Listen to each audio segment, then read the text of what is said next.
Bab 31, negosiasi Su Chen kembali ke kediaman Su dan langsung kembali ke halaman Das Shift. Ketika dia tiba di pintu masuk, Jianxin berjalan ke arahnya dan berkata, "Tuan muda, sungguh Anda keluar tanpa saya dan meninggalkan saya di halaman. Saya tidak tahu apakah saya pelayan pribadi Anda atau tukang sapu halaman Das Shift Anda." Su Chen menjawab sambil tersenyum, "Saya melakukan perjalanan terakhir saya ke pavilion giok sejati. Apa gunanya mengajakmu ikut? Adapun Anda bukan anak sapu saya. Anda adalah kepala pelayan resmi saya." Jianxin membuang, "Terima kasih banyak atas kata-kata dermawan Tuan Muda.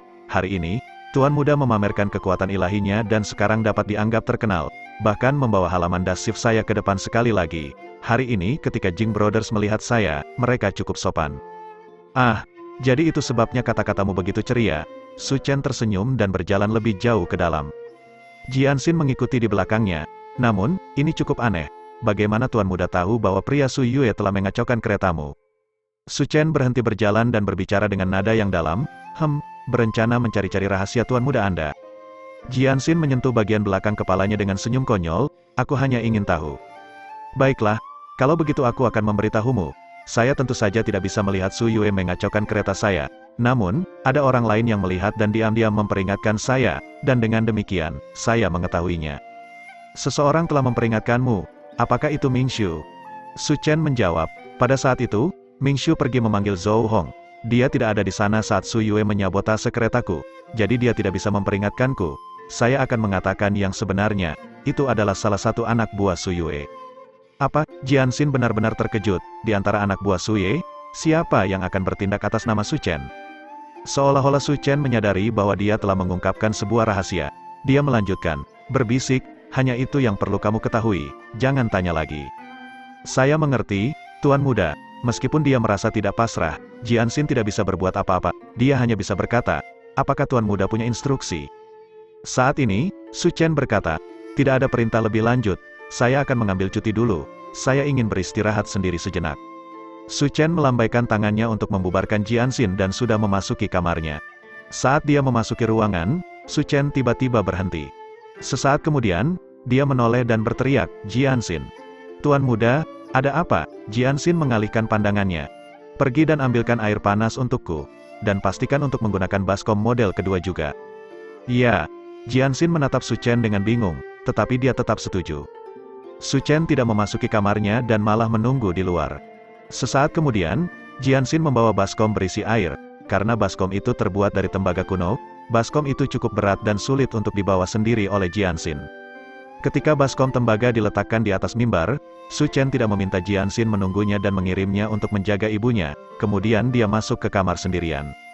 Pertama, dia membuka jendela setengah sebelum meraba-raba baskom berisi air. Setelah mengambil baskom tembaga, dia membiarkan uapnya menghangatkan wajahnya sebelum berbicara dengan santai, "Jika kamu tidak akan bergerak sekarang, mari kita mengobrol." Tidak ada tanggapan. Su Chen tersenyum. Dia membawa baskom tembaga di tangannya dan membalikkan tubuhnya. Uap dalam jumlah besar dari air panas baskom menyelimuti Su Chen dalam lapisan kabut tebal. Dia memegang dasar tembaga seolah-olah perisai dan memiringkannya ke depan seolah-olah hendak membuang air. Meskipun itu adalah sikap yang sederhana, posisi defensifnya berada pada puncaknya.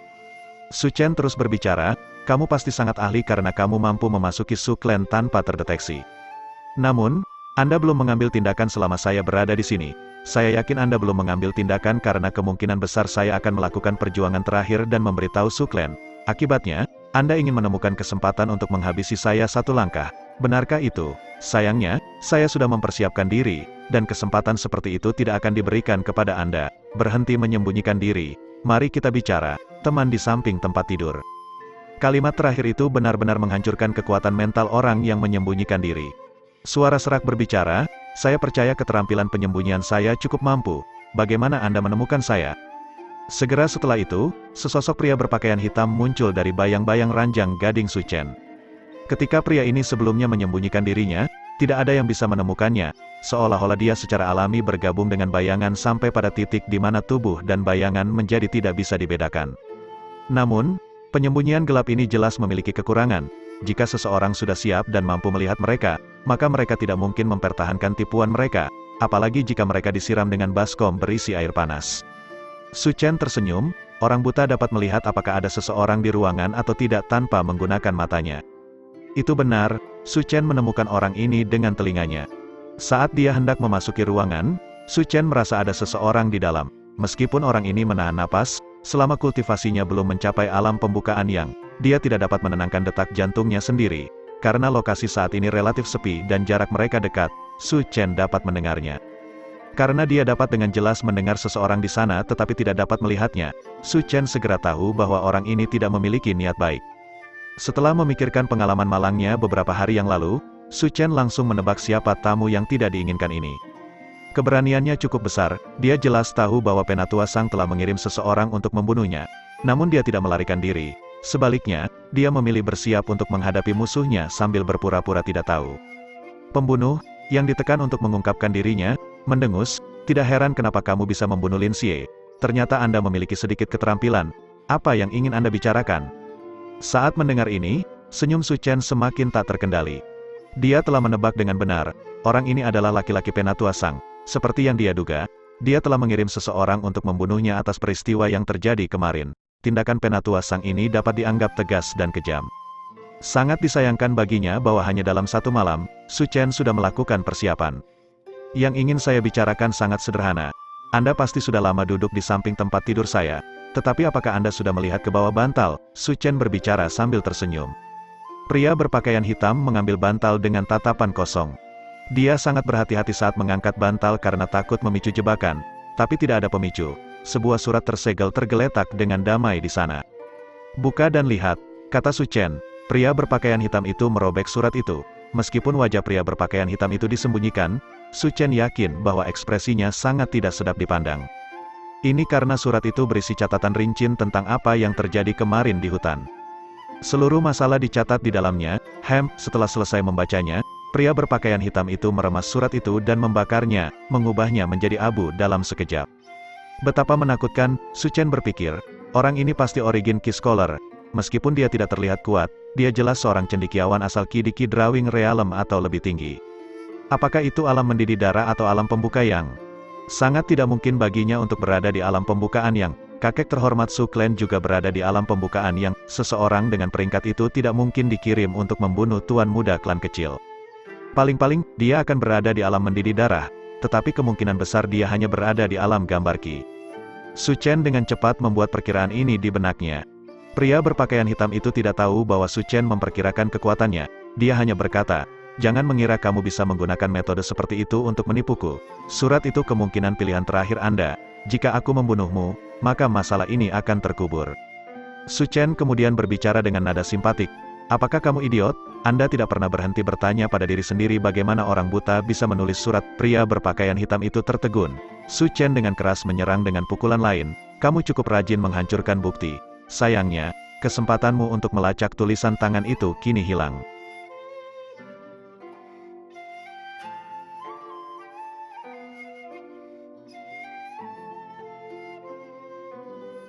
Bab 32, Negosiasi. Jika saya mati, konspirasi Penatua Sang akan terungkap. Su Chen menyerang inti masalahnya. Pria berpakaian hitam itu mendengus tetapi tidak menjawab lebih lanjut. Bagaimana dia bisa menanggapi? Dari surat dan tindakannya, Su Chen sudah mengantisipasi situasi ini, dan memegang kendali. Saat ini, pria berpakaian hitam itu hanya bisa bersyukur bahwa dia telah ditemukan oleh Su Chen yang berhati-hati. Jika tidak, kematiannya akan mengungkap rencana mereka, membuat segalanya menjadi lebih sulit. Dengan pemikiran itu, pria berpakaian hitam itu berkata, "Jika Anda menjamin hal-hal kemarin tidak bocor, saya akan mengampuni Anda." Su Chen memasang ekspresi mengejek, "Kamu benar-benar bodoh." "Apa katamu?" Pria berpakaian hitam itu menjadi geram. Su Chen melanjutkan, "Apakah Anda benar-benar percaya bahwa saya membuat semua persiapan ini hanya agar Anda tidak membunuh saya? Jika itu masalahnya, saya akan membocorkan informasi ini dari awal. Dengan bocornya informasi ini, membunuhku tidak akan berguna lagi." Pria berpakaian hitam itu menjadi kaget, namun, dia menjawab, "Maka akan ada permusuhan mutlak di antara kita." Su Chen mencibir, "Kamu berbicara seolah-olah bukan itu masalahnya sekarang." Pria berpakaian hitam itu menjadi bisu. Benar, apa bedanya apakah Su Chen menyinggung mereka atau tidak? Bagaimanapun, dia telah dikirim ke sana untuk membunuh Su Chen. Mengapa Su Chen tidak ingin mendapatkan inisiatif? Kata-kata pria berpakaian hitam itu menjadi hampa saat dia akhirnya menyadari bahwa dia tidak menghadapi pemuda biasa. Pemuda ini adalah orang yang memiliki rencana yang jelas dalam pikirannya. dia menyingkirkan rasa jijiknya dan berbicara dengan nada tegas, "Apa yang kamu inginkan?" Su Chen akhirnya meletakkan baskom tembaga. Dia mengeluarkan selembar kertas dan menyerahkannya, "Saya ingin semua yang ada di daftar ini." Pria berpakaian hitam itu meliriknya, sebotol racun ular teror, sebatang kayu ulin, dan alat asal kelas 9, satu untuk pertempuran jarak jauh, satu untuk jarak dekat, satu baju besi, dan satu pasang sepatu perang. Ini pemerasan. Seluruh tubuh pria berpakaian hitam itu gemetar karena marah. Apa itu alat asal? Itu adalah senjata yang mampu menggunakan kekuatan origin. Sejak kehidupan dimulai di benua primordial, ia selalu ada bersama energi asal, mengeksploitasi dan memanipulasinya. Ini benar sepanjang sejarah, dari ras asal pertama dan binatang asal, hingga kerajaan Arcana selanjutnya, dan bahkan sekarang di antara ras campuran. Selain kultivasi dan pengetahuan, alat asal adalah metode terhebat untuk mewujudkan energi asal untuk mempertahankan hidup seseorang. Alat asal yang luar biasa mampu meningkatkan kekuatan pengguna secara luar biasa, dan akan memerintahkan harga yang sangat tinggi tidak peduli pasar. Bahkan Su Clan hanya memiliki 3 alat asal, 2 alat asal kelas 9 dan 1 alat asal kelas 8. Alat asal kelas 9 adalah yang terlemah sementara alat asal kelas 1 adalah yang terkuat. Di atas alat asal kelas 1 adalah persenjataan ilahi yang legendaris, yang paling baik dijelaskan nanti. Bagi Su Chen untuk mengatakan bahwa dia menginginkan 4 alat asal lebih dari sekadar melampaui batasnya. Meminta sebanyak ini saja sudah menjadi serakah, belum lagi botol racun ular teror dan batang kayu ulin. Racun dari binatang ular teror iblis sangat berharga karena kemampuannya untuk menimbulkan halusinasi. Botol kristal standar yang diminta Su Chen akan membutuhkan 1 ular teror setengah tahun untuk diisi atau kematian beberapa puluh ular teror, karena setiap ular hanya menyimpan racun terbatas di kantung mereka pada satu waktu. Adapun kayu ulin yang keras dan tahan lama, tumbuh sangat lambat dan karenanya tidak berharga kecuali jika berumur 1000 tahun. Akibatnya, seluruh batang kayu ulin harus tumbuh selama lebih dari 1000 tahun. Jenis bahan seperti itu sangat jarang didapat, seperti yang bisa dibayangkan. Kedua barang langka dan berharga ini bahkan lebih berharga daripada alat asal dalam aspek tertentu. Paling tidak, alat asal dapat ditemukan, 1000 tahun kayu ulin dan racun teror ular sangat sulit ditemukan. Tidak heran mengapa pria berpakaian hitam itu sangat marah. Dia berbicara dengan senyum dingin, "Nafsu makan yang begitu besar, apakah kamu tidak takut terlalu berlebihan? Jika Anda mengizinkan saya, maka saya pasti akan melakukannya." Su Chen dengan belak-belakan menjawab, "Kembalilah ke orang-orang yang mengirimmu ke sini dan beritahu mereka bahwa ini adalah kondisiku. Selama Anda mengirimkan barang-barang ini kepada saya akan melupakan semua yang saya dengar sebelumnya." Pria berpakaian hitam itu segera menggelengkan kepalanya, "Anak muda, nafsu makanmu benar-benar terlalu besar. Saya tidak perlu kembali dan melaporkan ini, karena Penatua Sang tidak akan setuju." Su Chen kemudian merenung sejenak sebelum berkata, "Kalau begitu mari kita kurangi dengan 1 alat asal." Pria berpakaian hitam itu berbicara dengan kesal, "Ini bukan tentang alat asal, teror Snake Venom dan Ironwood benar-benar langka. Tidak mungkin kami bersedia membayar harga sebesar sebotol racun ular teror bersama dengan sebatang kayu besi." Su Chen terkejut dengan kata-kata pria berpakaian hitam yang tidak sengaja terungkap. Dia segera menyadari bahwa menggunakan 4 alat asal kelas 9 sebagai pembayaran tidak menimbulkan banyak masalah bagi mereka, dan bukan karena mereka tidak dapat memperoleh sebotol teror Snake Venom dan sebatang kayu besi, hanya saja harganya tidak sepadan. Dalam keadaan biasa, kekuatan organisasi berbanding lurus dengan kekuatan ekonomi mereka. Sebagai hasil dari kata-kata itu, Su Chen menyadari bahwa kekuatan organisasi ini tidak kecil. Sekarang mengetahui bahwa dia menghadapi organisasi sebesar itu, Su Chen mengerti bagaimana dia harus mendekati situasi tersebut. Dia kemudian berbicara dengan nada ramah, "Sebenarnya, aku harus pergi ke Pegunungan Scarlet dalam beberapa hari." "Apa?" Pria berpakaian hitam itu terkejut. Su Chen melanjutkan, "Alasan mengapa saya meminta barang-barang itu adalah karena perjalanan ke Pegunungan Scarlet ini. Jika aku mati, informasinya akan terungkap dan rencanamu terungkap. Orang yang saya percayakan untuk melakukan ini tidak akan peduli dengan alasan kematian saya. Bahkan jika saya dibunuh oleh binatang buas, berita tentang rencana organisasi Anda yang terhormat akan diketahui. Itu benar-benar akan memalukan. Haruskah kamu pergi? Saya tidak punya pilihan." Su Chen membuka lebar tangannya. "Saya baru-baru ini membuat kesalahan dengan melakukan kejahatan dan saya dihukum oleh klan saya." Dia kemudian berbicara tentang peristiwa yang terjadi pada siang hari. Tentu saja, Su Chen tidak menyebutkan bahwa dia telah meminta hukuman merah atas kemauannya sendiri. Dia juga tidak menyebutkan bahwa dia berani pergi ke Scarlet Mountain Range sebagian karena dia yakin dia bisa menggunakannya sebagai metode untuk mengeksploitasi organisasi di belakang Elder Sang.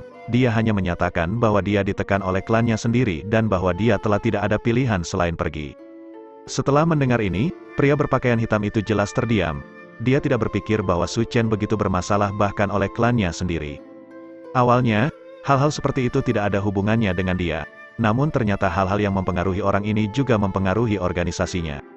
Sial, pemerasan ini di luar kendali mereka. Pria berpakaian hitam diam-diam mengutuk dirinya sendiri. Perangkap pemerasan selalu menjadi keunggulan organisasinya. Dia tidak menyangka bahwa seorang pemuda berusia 15 tahun akan dapat menggunakan taktik seperti itu untuk memaksa tangan mereka juga. Namun, tidak ada yang bisa dia lakukan sekarang. Setelah berpikir sejenak, dia hanya bisa berkata, "Saya harus kembali dulu dan melapor ke atasan saya sebelum mengambil keputusan." "Tidak ada masalah dengan itu, tapi kamu sebaiknya cepat. Aku akan datang menemuimu besok saat ini." Setelah dia mengatakan ini, dia menyatu dengan bayangan sekali lagi dan menghilang tanpa jejak. Su Chen menatap kosong ke udara seolah-olah dia tidak sadar. Setelah beberapa lama, dia menghela nafas panjang, akhirnya selesai. Ini adalah pertama kalinya dia membuat rencana melawan lawan dengan kekuatan yang jauh lebih besar dari dirinya. Jika dia membuat kesalahan sekecil apapun, kepalanya mungkin terpisah dari tubuhnya. Karena itu, jantung Su Chen dengan gugup berdebar beberapa saat yang lalu. Pikir dia tidak merasakannya selama konfrontasi, kakinya terasa lemas sekarang setelah pria itu pergi. Namun, ketakutan ini hanya bertahan sebentar di hati Su Chen. Dengan mata yang dipenuhi dengan tekad yang tak tergoyahkan, dia berkata, "Jika Anda ingin mencapai hal-hal besar, Anda harus menghadapi bahaya besar. Terlepas dari hasilnya, saya tidak akan menyesali apapun." Jika dia tidak bisa mengandalkan klannya sendiri, dia akan mengandalkan organisasi misterius ini untuk menuai panennya dari pegunungan Scarlet. Pria berpakaian hitam itu tidak mungkin tahu bahwa sejak awal, Su Chen sedang menunggu mereka dengan sebuah rencana. Sekarang, yang bisa dia lakukan hanyalah menunggu jawaban mereka.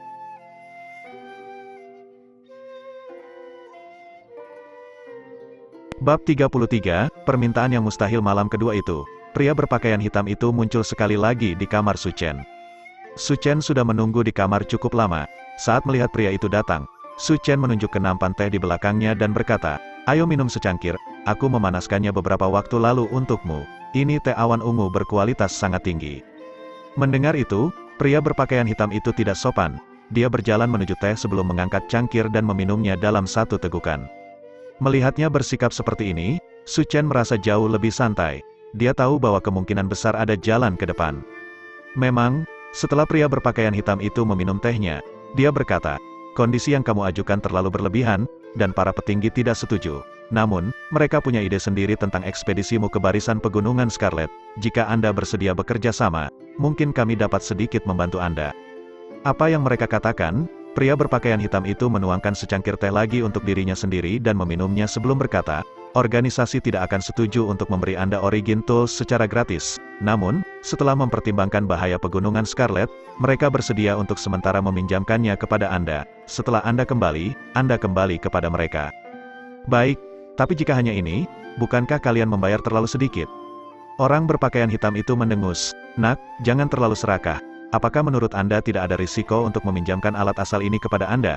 Jika Anda mati di pegunungan, bagaimana kami bisa memulihkan sesuatu? Lalu mengapa tidak sedikit lebih murah hati dan memberi saya beberapa hal yang dapat meningkatkan peluang saya untuk bertahan hidup? Bagaimanapun, organisasi Anda sangat besar. Pasti ada rintangan dan akhir yang tergeletak di sekitar yang tidak terpakai. Membuang mereka akan sia-sia. Jadi, mengapa tidak memberikannya kepada saya? Mungkin aku bisa memanfaatkannya." Pria berpakaian hitam itu berhenti sejenak sebelum berkata, "Kamu benar-benar melakukannya dengan benar." Saat dia berbicara, dia melemparkan sebuah tas. Setelah membuka tas, Su Chen menemukan baju besi perang, pisau perang, pipa hitam, sepasang sepatu bot perang, sejumlah besar botol obat, beberapa mutiara hitam serta kantong batu asal tingkat rendah. Di dalam vial ada obat penyembuh. Selama itu bukan luka yang mengancam jiwa, Anda akan sembuh saat meminumnya. Namun, botol-botol ini merupakan produk gagal. Meskipun Anda akan pulih setelah meminumnya, ada beberapa efek samping negatif. Adapun apa efek sampingnya, setiap botol berbeda sehingga sulit dikatakan. Mungkin kamu akan mengalami diare, mungkin kamu akan melemah selama beberapa hari, tapi kamu pasti tidak akan mati. Bahkan produk yang gagal harus dihormati. Mutiara hitam disebut mutiara sihir jiwa retak dan dapat dihancurkan untuk melepaskan serangan jiwa, yang akan langsung menyerang jiwa dan kesadaran pihak lain. Namun, ini juga merupakan jenis produk yang gagal. Meskipun bisa digunakan untuk menyerang jiwa seseorang, penggunanya juga akan mengalami kerugian yang sama. Itu tidak membedakan antara teman atau musuh dalam jangkauannya. Armor pertempuran ametis adalah baju besi unik yang ditempa dari batu kecubung. Setelah aktivasi, itu dapat membentuk penghalang origin energi. Bahkan jika penghalang origin energi rusak, material yang kuat secara inheren dapat digunakan untuk perlindungan. Namun, Amethyst Battle Armor ini juga merupakan produk yang cacat. Area depannya telah rusak, sehingga perlindungan yang ditawarkannya tidak lengkap. Itu hanya bisa melindungi seseorang dari serangan dari belakang, bukan dari depan. The Flaming Hunter Blunderbuss adalah produk cacat yang luar biasa gila. Awalnya, itu dibuat untuk mengubah energi asal menjadi energi gerak kinetik. Itu dapat menembakkan paling banyak 8 peluru dalam secara berurutan dan merupakan panah otomatis yang dimodifikasi secara khusus. Namun, setelah membuatnya, kami menemukan bahwa itu terlalu keras, recoilnya menakutkan, dan yang paling penting jangkauannya sangat terbatas. Akurasinya tidak dapat dipercaya melewati jarak 100 kaki. Itu dibangun sebagai senjata jarak jauh, namun hanya bisa digunakan untuk pertempuran jarak dekat. Itu mungkin origin tool yang paling jelek.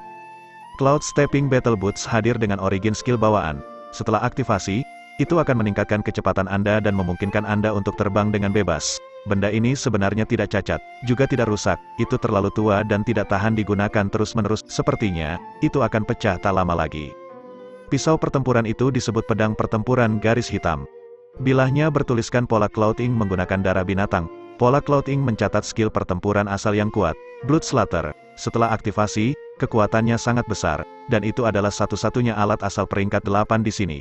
Namun, bila ini rusak selama pertempuran, meskipun masih bisa digunakan, setiap kali diaktifkan akan menyerap energi fisik pengguna, membuatnya tidak cocok untuk pertempuran yang panjang dan berlarut-larut.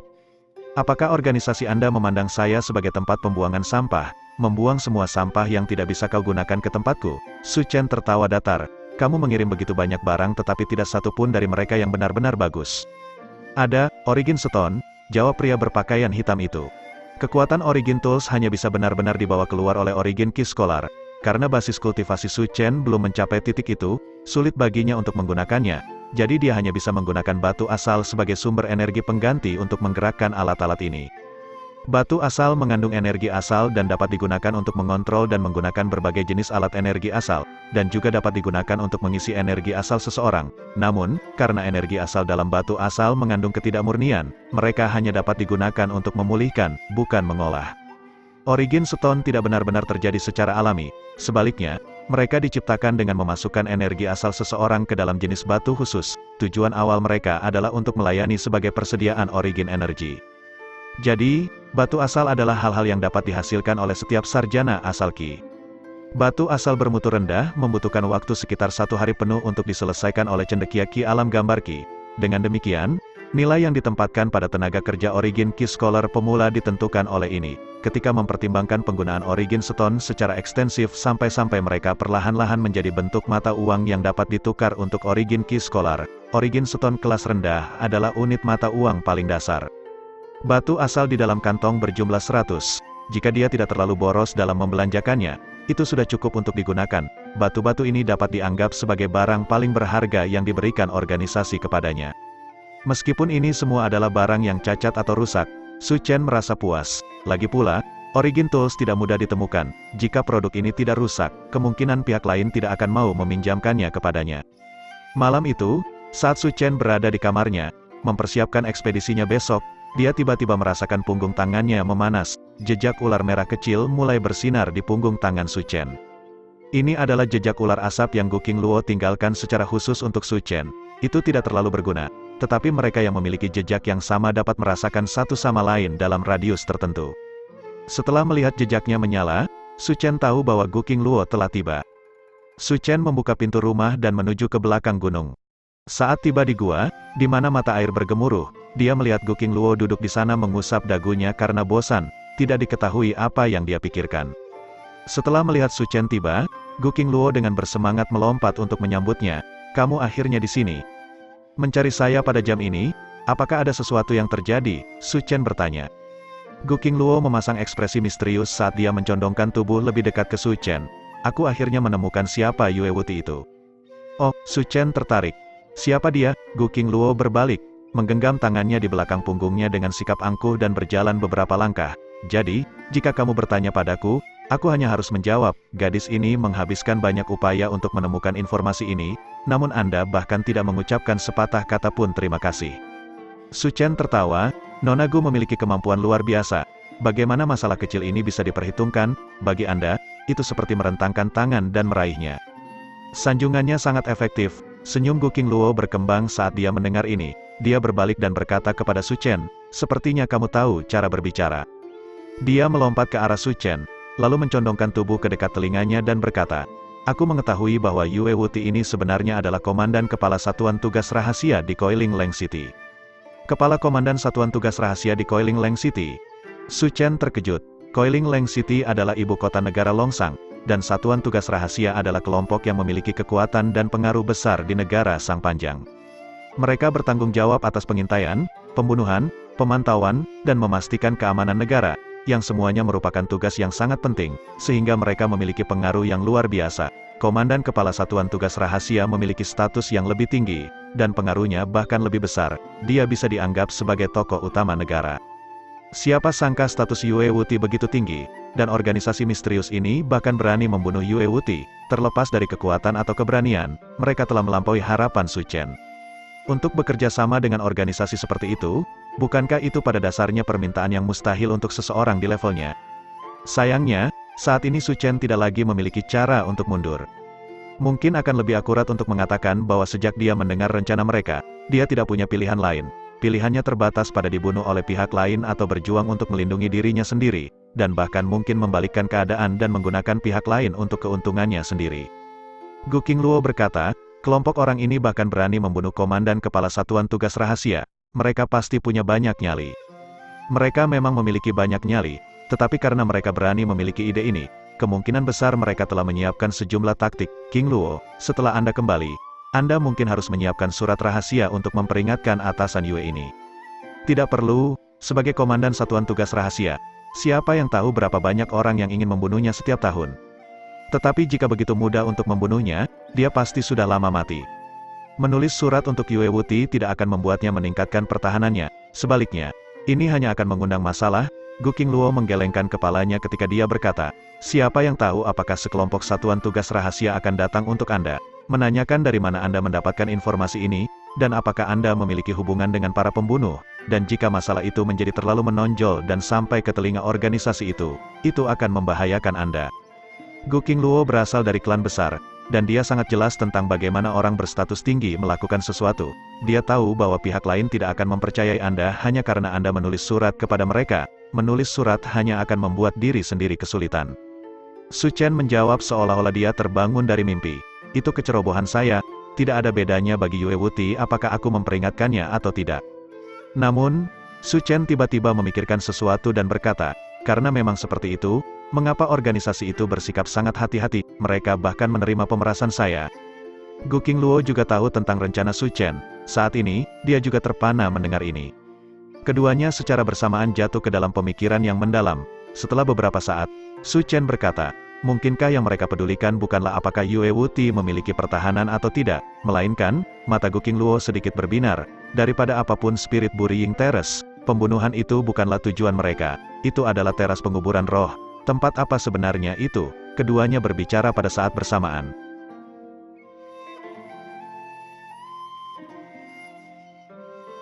Bab 34, perpisahan hari dimulainya hukuman merahnya telah tiba. Pada hari ini, semua anggota Su Clan berkumpul bersama di luar kota Northwest. Mereka ada di sana untuk mengirim Su Chen pergi, dan memastikan dia benar-benar pergi ke pegunungan Scarlet. Su Chen membawa karung berisi banyak makanan dan senjata yang diberikan ibunya dan Su Feihu kepadanya. Ini termasuk pisau perang baja, pelindung dada Wim Hit, dan panah otomatis. Meskipun itu bukan alat asal, masih ada peralatan berkualitas sangat baik. Ayah, Cener buta, apa kau benar-benar tega membiarkan dia pergi ke pegunungan Scarlet seperti ini? Anda mengirimnya ke kematiannya. Tang Hongrui belum menyerah. Dia masih berusaha meyakinkan Su Changche untuk menghentikan Su Chen. Penatua menghela nafas termenung. Bukannya aku ingin dia mati, dialah yang membuat pilihan ini. Tapi kamu bisa menghentikannya. Su Keji tertawa. Kakak ipar, itu tidak benar. Umat manusia telah mampu membangun pijakan untuk diri mereka sendiri sementara dikelilingi oleh segudang ras bermusuhan lainnya hanya dengan mengandalkan keberanian para pejuang kita yang pantang menyerah. Bahkan di saat-saat sulit, tentara kita tidak akan mundur. Su Chen selalu fokus pada dao seni bela diri. Untuk mengejar dao itu, dia tidak takut mengambil resiko, yang sejalan dengan sikapnya. Bagaimana kita bisa menghentikannya? Terlebih lagi, meskipun Su Chen buta, dia masih bisa melukai Su Yue dan Mo Dayan dengan parah, menunjukkan bahwa dia tidak jauh lebih buruk daripada orang biasa. Tahun itu, bukankah putraku juga kalah darinya di arena pertempuran? Jelas, Su Chen memiliki kemampuan nyata, bukan tidak mungkin baginya untuk kembali hidup-hidup dari pegunungan Scarlet. Ketika dia mengucapkan beberapa kalimat terakhir, dia tidak bisa menyembunyikan tawa mengejek di dalam hatinya. Kata-katanya dibubuhi sinisme yang kental. Su keji. Tang Hongrui meremas beberapa kata melalui giginya, tahun-tahun ini, selalu kamu yang memaksa putraku untuk bertahan. Jika bukan karena Anda, anak saya tidak akan mengambil rute ini. Aku, Tang Hongrui, belum selesai denganmu. Saat dia mengatakan ini, dia mencoba melompat ke arahnya, tapi untungnya ada orang lain yang menahannya dengan paksa. Meski begitu, Su Keji masih takuti oleh keganasan Tang Hongrui. Dia buru-buru mundur beberapa langkah, menjawab, mengatakan hal seperti itu. Ya ampun, apa hubungannya semua ini denganku? Ekspresinya sangat menghina. Menyaksikan hal-hal ini terjadi dari jauh, Su Chen meraih tangan Su Feihu, yang mengantarnya pergi. Paman ketiga, begitu aku pergi aku tidak khawatir tentang apapun kecuali ibuku. Aku tidak akan berada di sisinya, jadi aku hanya bisa menyusahkanmu untuk membantuku menjaganya dan memastikan dia tidak melakukan hal konyol. Tenang, jawab Su Feihu. Tapi kamu harus berhati-hati, Anda tidak dapat melihat, jadi Anda hanya dapat mengandalkan indera peraba untuk membantu Anda bepergian. Jangan makan makanan yang seharusnya tidak Anda makan. Karung itu memiliki ransum yang lebih dari cukup untuk Anda. Meskipun agak berat untuk dibawa, itu masih lebih baik daripada makan sembarangan. Jangan khawatir, Su Chen tertawa. Aku akan memiliki lebih dari cukup makanan setelah aku membunuh Vicious Beast. Ya ampun, aku justru khawatir kamu akan mencoba dan membunuh beberapa Vicious Beast. Anda lebih baik hanya dengan patuh mencoba bertahan di tempat itu sampai batas waktunya habis. Paling-paling, Anda harus menanggung sedikit penderitaan, tetapi itu masih lebih baik daripada mati. Aku akan hemat, jawab Su Chen sambil berbalik dan mulai berjalan menuju pegunungan. Kecepatannya tidak cepat, tetapi kecepatannya sangat stabil. Selangkah demi selangkah, dia akhirnya menghilang ke dalam hutan. Setelah melihat putranya menghilang ke area yang menakutkan itu, mengetahui bahwa kelangsungan hidupnya tidak dapat diprediksi dan tidak mungkin, kaki Tang Hongrui menjadi lemah saat dia jatuh ke tanah. Pegunungan Scarlet memiliki panjang ribuan kilometer, dan hutan luas yang menutupinya tampak berukuran tak terbatas. Saat Su Chen maju semakin jauh ke pegunungan, jalannya dikelilingi oleh puncak yang tak terhitung jumlahnya, baik besar maupun kecil. Medannya rumit dan pijakannya terjal, membuat perjalanan menjadi sangat berbahaya. Setelah berjalan sekitar 1 hari, Su Chen tiba di puncak sebuah bukit kecil. Berdiri di puncak bukit, Su Chen menatap ke kejauhan. Laut hijau terbentang sejauh mata memandang. Selain puncak pohon, dia tidak bisa melihat tanda-tanda manusia atau binatang. Bukit itu tidak terlalu tinggi, hanya kira-kira 200 kaki di atas letak kota itu. Ada 3 tebing, masing-masing di timur, barat, dan utara yang tidak mungkin didaki. Satu-satunya akses ke puncak ini adalah dari selatan, sebuah sungai kecil berkelok-kelok melewati bukit. Tempat ini seharusnya bagus, saya akan tinggal di sini selama 100 hari ke depan. Su Chen sangat puas dengan tata letak lokasi. Selanjutnya, Su Chen menurunkan karungnya yang berat, dia kemudian mengambil jaring darinya. Dia memasang jaring di sisi salah satu tebing. Dengan begitu, jaring tali bisa menjadi alat penyelamat nyawa jika Su Chen terpaksa melompat dari tebing. Kemudian, Su Chen mengeluarkan botol kecil dari karungnya, menyebarkan sedikit di tanah. Ini adalah obat menggambar binatang yang Yan Wushuang coba berikan padanya. Selama jumlah penggunaannya dikontrol dengan hati-hati, itu sebenarnya adalah umpan yang cukup efektif. Sebenarnya, itulah tujuan pengobatannya. Setelah itu, yang bisa dilakukan Su Chen hanyalah menunggu kedatangan Vicious Beast. Daripada menuju lebih dalam ke pegunungan, Su Chen memilih untuk menunggu. Dia memutuskan untuk menciptakan peluang daripada mengambil inisiatif sebagai metode berburu pilihannya. Jadi, dia hanya duduk di sana, menunggu mangsanya datang kepadanya. Manfaat terbesar dari metode ini adalah aman. Dia bisa memanfaatkan geografi sekitarnya dan mengurangi tenaga kerjanya. Begitu Vicious Beast tiba, Su Chen dapat menggunakan tempat yang lebih tinggi untuk menemukan binatang buas ini terlebih dahulu dan menentukan apakah dia bisa melawan mereka atau tidak. Jika lawannya terlalu kuat, Su Chen bisa menggunakan jaring tali untuk melarikan diri dengan cepat. Ini adalah salah satu strategi pertempuran yang telah didiskusikan oleh Su Chen dan Tang Zhen dalam 3 hari itu. Bagaimanapun, Su Chen masih hanya berada di alam tempering tubuh, dan bahkan binatang iblis terburuk pun masih mirip dengan cendekiawan asal Qi dari alam menggambar Qi. Bahkan dengan 4 Origin Tools, Su Chen tetap harus berhati-hati. Jika dia bertemu dengan sekelompok Vicious Beast, maka yang akan mati adalah dia. Jadi, meskipun menggunakan metode berburu ini agak konyol, itu juga yang paling aman. Tentu saja, itu semua berkat obat menggambar binatang Yan Wushuang sehingga Su Chen dapat menggunakan taktik semacam ini. Pada akhirnya, Yan Wushuang tidak dapat menyakiti Su Chen, dan dia benar-benar membantunya secara signifikan. Setelah menunggu sekitar 1 jam, binatang pertama akhirnya muncul. Harimau gigi gergaji, ini hanya binatang buas, bukan binatang ganas. Meski begitu, tubuhnya sangat besar dan beratnya hampir 1 ton. Tidak sembarang orang bisa dengan mudah membela diri melawannya. Menghadapi lawan besar ini, Su Chen tidak repot-repot menggunakan alat asalnya. Dia malah memilih untuk menggunakan tinjunya untuk bertarung dengannya. Sebagai seseorang di lapisan ke-9 body tempering, kekuatan Su Chen sama sekali tidak kalah dengan harimau gigi gergaji. Flaming Tiger Fist dari Su Clan adalah teknik yang sangat ganas dan kuat. Dengan demikian, kekuatan ledakan keduanya kira-kira sama. Tidak banyak manuver dalam pertarungan mereka. Sebaliknya, mereka hanya bertukar pukulan menggunakan kekerasan untuk melihat siapa yang akan menyerah lebih dulu. Pada akhirnya, Su Chen menggunakan fisiknya yang kuat untuk mengalahkan harimau gigi gergaji itu sampai mati. Dia juga telah dicakar beberapa kali oleh harimau. Su Chen, bagaimanapun, tampaknya tidak peduli. Dia menggunakan pisau baja untuk membagi tubuh harimau menjadi beberapa bagian, lalu menyiapkan daging panggang dan mulai memasak dagingnya. Daging harimau adalah suplemen yang sangat baik, makan itu bermanfaat untuk memulihkan energi seseorang. Binatang buas memakan manusia, dan manusia juga memakan binatang buas. Pada kenyataannya, manusia dan binatang dihubungkan oleh sumber energi yang sama. Alasan mengapa dia memilih Scarlet Punishment bukan hanya untuk meredam dirinya sendiri dengan pertarungan yang tak terhitung jumlahnya. Lebih penting lagi, ada banyak sumber daya alam yang berhubungan dengan binatang buas. Bahkan binatang liar tingkat terendah memiliki daging yang bisa sangat menambah kekuatan seseorang. Malam itu, setelah Su Chen makan sepuasnya daging harimau, dia membungkus dirinya dengan kulit harimau dan menghabiskan malam pertamanya di pegunungan Scarlet.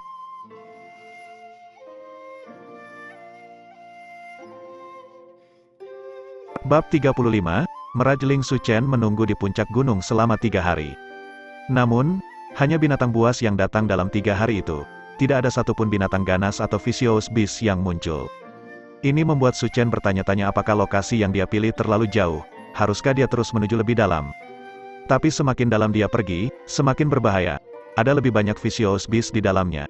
Tetapi bahayanya juga lebih besar. Jika dia mengacau, dia bisa menarik 3-5 vicious beast sekaligus, dan hidupnya akan sulit dipertahankan. Kesuksesan selalu disukai mereka yang rajin, jadi, yang terbaik adalah menunggu dengan rajin. Penantian ini berlangsung selama 4 hari lagi. Malam ke-7, jauh di malam hari, angin sangat dingin. Su Chen dengan manis tidur di puncak gunung. Seekor Ling mendarat dengan tangkas di tebing. Ia berkeliaran dengan anggun di atas gunung, semakin dekat dengan manusia, yang tertidur lelap, matanya yang hijau cerah menatap targetnya, memancarkan kengerian yang tak terkatakan dan menyeramkan. Saat tiba di belakang sasarannya, ia mengangkat kaki depannya, 3 cakar tajam berkilau di bawah sinar bulan. Sebuah penghalang tiba-tiba muncul di belakang Su Chen dan memblokir serangan tepat saat cakar hendak menembus bagian belakang kepalanya. Su Chen buru-buru membalik dan ujung pisau melintas di malam hari. Ling itu melompat dengan jeritan, meninggalkan beberapa bayangan setelahnya saat ia dengan cepat mundur dengan kecepatan yang mengejutkan. Saat cahaya dari bila menyapu melewati tubuhnya, percikan merah menyala muncul. Hark, Ling melolong, itu membalikkan tubuhnya di udara dan mendarat di tanah. Ada luka dangkal di dadanya. Serangan itu hanya menorehkan kulitnya. Sebuah merajeling, hati Su Chen tenggelam ketika dia melihat penyerangnya dengan lebih jelas. Binatang ganas, satu akhirnya muncul. Meskipun dia telah menantikan untuk melawan vicious beast, Su Chen masih gugup sekarang karena salah satunya benar-benar muncul. Merajeling memiliki keterampilan pertempuran jarak dekat yang biasa-biasa saja, tetapi sangat cepat dan merupakan vicious beast yang sangat sulit untuk dihindari. Ketika Ling melihat bahwa penyergapannya telah gagal dan justru dialah yang terluka, dia menjadi marah. Itu melirik ke arah Su Chen dan tiba-tiba menerkam ke arah Su Chen, terbang di udara. Su Chen sudah lama mengantisipasi ini saat dia berlari ke samping, menghindari serangan Ling. Midas, bila di tangan kanannya terbelah ke bawah, tapi Ling itu sangat gesit sehingga bisa benar-benar mengubah arah di udara. Itu menghindari pukulan Su Chen dengan putaran dan menamparkan satu kaki ke bila baja, mengalihkan gerakannya ke samping. Perbedaan terbesar antara vicious dan wild beast adalah bahwa yang pertama dapat menggunakan origin energi untuk memperkuat diri mereka sendiri. Dalam hal kekuatan fisik, merajeling adalah salah satu vicious beast terlemah. Namun, masih tidak bijaksana untuk meremehkannya. cakarnya cukup untuk melawan pedang baja dan bergerak begitu cepat hingga membuat bulu kuduk berdiri. Merajeling jelas memiliki origin skill yang berhubungan dengan kecepatan. Itu bisa membuat banyak bayangan dari dirinya sendiri saat meluncur di udara, membuatnya sulit untuk menentukan mana yang merupakan bentuk sebenarnya. Tidak heran itu disebut merajeling. Ling memanfaatkan daya ungkit yang diperolehnya saat menamparkan bila baja untuk melesat di udara lagi. Itu memanjangkan tubuhnya, membuatnya sulit untuk menebak di mana tubuh sebenarnya berada. Itu muncul di belakang Su Chen dalam sekejap dan bersiap untuk menyerangnya dari belakang. Serangan ini cepat dan ganas, Su Chen tidak punya waktu untuk menghindar sama sekali. Tepat sebelum cakar menghantam Su Chen, penghalang tiba-tiba muncul sekali lagi di belakangnya. Bersinar dengan cahaya yang indah, pemogokan merajeling menghantam perisai, menghasilkan kilau cahaya psikedelik. Su Chen berusaha untuk menebas ke bawah dengan ayunan ke belakang. Tetapi kali ini Ling telah disiapkan dan sudah bergerak, bilahnya hanya mengenai after image, tidak ada sehelai rambut pun di Ling yang tersentuh. Namun, sikat sempit dengan cedera ini memprovokasi sifat ganas Ling dan membuatnya marah. Itu menjerit keras dan melompat lagi begitu mendarat, gerakannya sedikit lebih cepat dari sebelumnya. Ketika Su Chen melihat ini, dia buru-buru menggunakan Snaking Mist Steps untuk menghindari lawannya. The Snaking Mist Steps adalah teknik klan Gu, dan Su Chen telah melatihnya sampai puncak tidak memiliki garis keturunan. Namun, itu masih terasa kurang jika dibandingkan dengan kecepatan Ling. Dia tidak dapat mengelak tepat waktu dan cakar Ling itu terhubung dengan lengan kirinya. Cakar tajam meninggalkan 3 alat pengukur yang dalam dan berdarah. Itu melompat jauh sebelum pukulan Su Chen berikutnya bahkan telah tiba dan kemudian terbang untuk menerkam lagi, mengarah ke wajah Su Chen. Sekali lagi, kecepatannya sangat cepat sehingga sosoknya kabur. Ketika Su Chen melihat bahwa Ling akan melakukan serangan fatal, kabut cahaya tiba-tiba muncul di kakinya. Su Chen meningkatkan kecepatannya dalam sekejap, berubah menjadi seberkas cahaya dan mengelak ke samping, nyaris menghindari cakar itu. Ia menghela napas panjang lega. Dia baru saja menggunakan skill asal boot pertempuran Cloud Stepping bersama dengan langkah kabut berliku, berhasil menghindari tebasan Ling. Ling mendatanginya lagi di saat berikutnya, dan Su Chen mengaktifkan Cloud Stepping Battle Boots-nya sekali lagi bersama dengan Snaking Mist Steps untuk mengimbangi kecepatan Ling. Satu manusia dan satu kucing besar bertukar serangan bola balik, tidak ada yang bisa menang dalam 10 pertukaran cepat. Su Chen akhirnya mulai memahami seberapa kuat Vicious Beast itu. Jika bukan karena origin tools yang dia gunakan, dia tidak akan memiliki hak untuk melawan Vicious Beast secara langsung hanya dengan kekuatan yang dia peroleh selama masa kultivasinya. Namun, semakin kondisinya seperti itu, semakin dia perlu meredam dirinya sendiri. Bukankah tujuan awalnya datang ke sini untuk menghadapi musuh yang kuat dan terus meningkatkan dirinya dalam pertempuran? Gerakan kaki Su Chen menjadi lebih cepat dan lebih gesit, bila di tangannya menari begitu cepat sehingga tetesan air pun tidak akan menyentuhnya. Namun, kecepatan Ling itu sangat cepat. Itu terus kabur ke afterimages di udara, membuatnya sulit untuk melihat di mana tubuh aslinya berada. Apakah dia perlu menggunakan Blackstreak Battle Blade atau Flaming Hunter Blunderbuss jika dia ingin menang? Tidak, Ling itu hanya Vicious Beast tingkat rendah, eksistensi pada tingkat yang sama dengan Lin Xie. Jika dia harus menggunakan semua kartu truf-nya melawan Vicious Beast level rendah, apa yang akan dia lakukan saat menghadapi Vicious Beast yang lebih kuat? Mengandalkan origin tools terlalu banyak akan menghilangkan arti dari tempering dirinya sendiri. Kecepatannya setara dengan Ling dan kekuatan mereka serupa. Ini adalah kondisi terbaik untuk melakukan pertempuran. Hanya dalam situasi seperti ini, dia akan menjadi lebih marah dan ditingkatkan. Ketika dia memikirkan hal ini, Su Chen mengertakkan gigi dan terus bertarung, berusaha mati-matian untuk menangkap sedikit gerakan Ling. Ling terus melesat ke sana kemari, meninggalkan ilusi tentang dirinya sendiri dan membuatnya sehingga mata telanjang tidak bisa menangkap sosoknya. Pada saat itulah cahaya aneh tiba-tiba bersinar dari mata Su Chen. Waktu tampak melambat baginya karena gerakan di sekelilingnya juga tampak melambat. Merajeling tidak lagi terlalu cepat untuk dilihat dan sosoknya mulai menajam di matanya. Su Chen dapat dengan jelas melihat jalur pergerakannya dan bahkan dapat melihat ekornya bergoyang saat meluncur di udara. Dia bisa melihat kumis di ujung bibirnya dan cakarnya yang tajam menyapu udara, merobek kehampaan. Dia bisa melihat wajahnya yang meringis.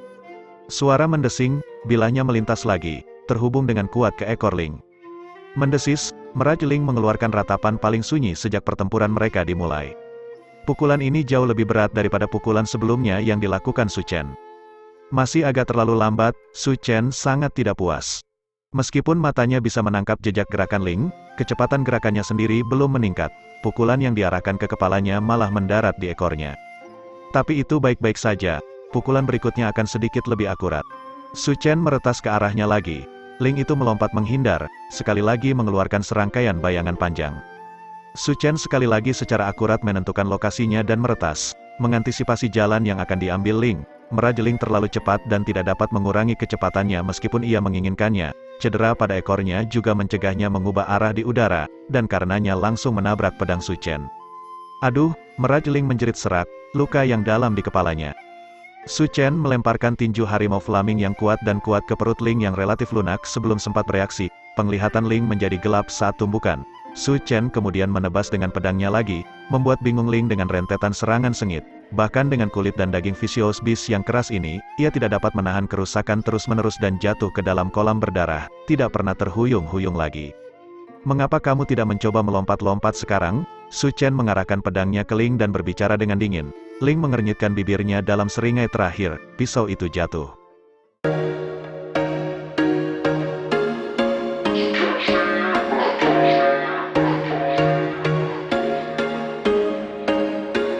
There was once a day that I would pray for you. I'd go and misbehave just so you'd notice too. Sneaking looks up and down from across the room.